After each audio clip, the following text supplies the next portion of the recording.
హారతి అటు దైవానికి ఇటు వ్యక్తులకి కూడా ఇస్తూ ఉంటారు. ఈ హారతి ఇచ్చే సమయంలో పాటించవలసినటువంటి నియమాలేమిటి? ఏకహారతి, పంచహారతి, సప్తహారతి, నక్షత్రహారతి, కుంభహారతి, మహాహారతి, నీరాజనం అన్న పేరిట సంప్రదాయంలో అనేకములైన హారతులను ఇచ్చే విధానాన్ని ఆర్ష విజ్ఞానం వివరించింది.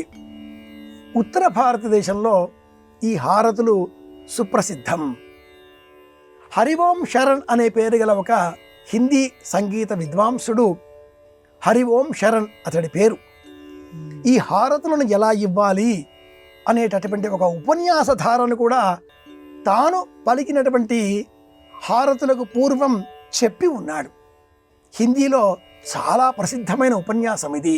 వారి పేరు హరి ఓం శరణ్. ఏకహారతి, పంచహారతి, నక్షత్రహారతి ఇవన్నీ ఈనాటి కాలంలో కొత్త రూపాలలో మనం చూస్తున్నాం. బిల్వహారతి, నందిహారతి, సింహహారతి రకరకాలుగా చూస్తూ ఉన్నాం.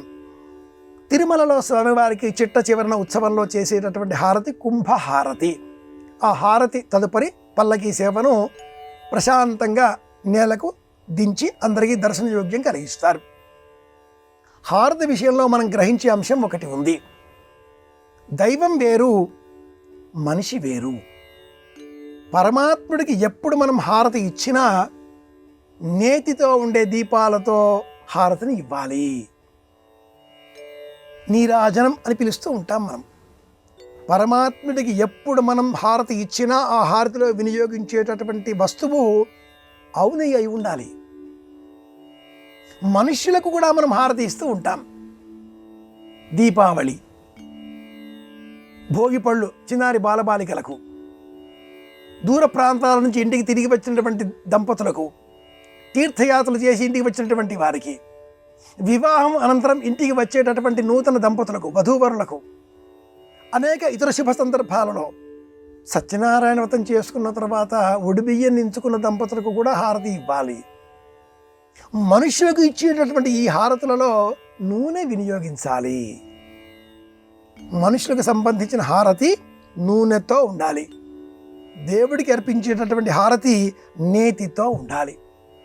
ఇది తెలియక నేటి కాలంలో అనేకులు నక్షత్రహారతి, కుంభహారతి ఎన్నో పేర్లతో ఏ విధమైన హారతులు ఆ దైవాన్ని సమర్పిస్తున్నా నూనెనే వినియోగిస్తున్నారు. ఇది శాస్త్ర విరుద్ధం. వెలిగే దీపం కదా అని వెలిగించడం వేరు, ఆర్షధర్మ విజ్ఞానానికి సంబంధించిన అంశం వేరు. దైవ సంబంధంగా సమర్పించేటటువంటి హారతి నేతితో ఉండాలి. మనుష్య సంబంధంగా చేసేటటువంటి హారతి నూనెతో ఉండాలి. ఇది విభజన. గురుగారు, మన సంస్కృతి సంప్రదాయంలో 108 సంఖ్యకు ఉన్న ప్రాధాన్యత ఏమిటి? ఆ తదుపరి సంఖ్యలన్నీ కూడా 9తో విభాగింపబడవు. 108 ఎలాంటి సంఖ్య అంటే 12 రాశులు, 9 గ్రహాలు, 108. సంఖ్యాశాస్త్రాన్ని అనుసరించి 8 + 1 9. 9 తర్వాత సంఖ్యలు ఇంకా 1 0 1 1 1 2 అనే ఉంటాయి. కొత్త అంకె లేదు. 1 నుంచి 9 వరకు మాత్రమే అంకెలు. 10 నుంచి 1 0 అనే ఉంటాయి. ఈ విభజనలో 108 సంపూర్ణమైన విష్ణు స్వరూపాన్ని మనకు ఆవిష్కరింపజేస్తుంది. పలువురిలో ఒక సందేహం ఉంటుంది. లలితా సహస్రనామావళిలో 1000 నామాలే ఉన్నాయి, 1008 లేవు.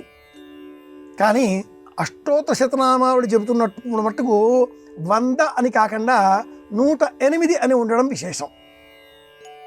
ఈ 108 27 నక్షత్రాలకు, నక్షత్రానికి 4 పాదముల చొప్పున 108 అన్న విభజన కూడా మనకు తెలియజేస్తుంది.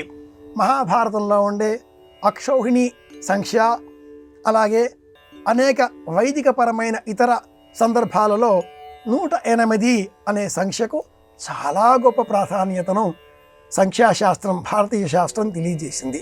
ఇవి విషయాలు.